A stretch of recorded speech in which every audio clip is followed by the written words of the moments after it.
tetapi akta itu tidak pun dibawa untuk buat pindaan. Tidak ada bacaan pertama pun pindaan kepada akta dadah berbahaya di bawah Kementerian Kesihatan. Jadi sekarang ni wujud dua, sebab masih lagi wujud kesalahan di bawah DDA dan diperkenalkan ni. Jadi penguatkuasa nanti dia guna yang mana?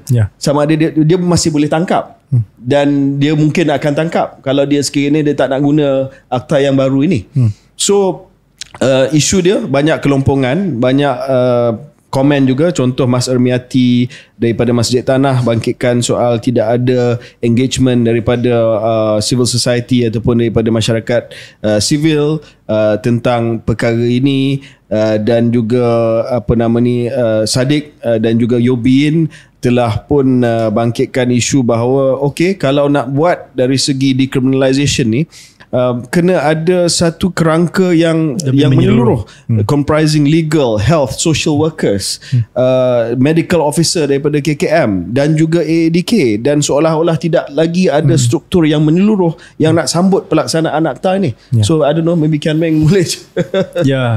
Saya pernah mengikut AADK untuk buat macam serbuan di kawasan saya.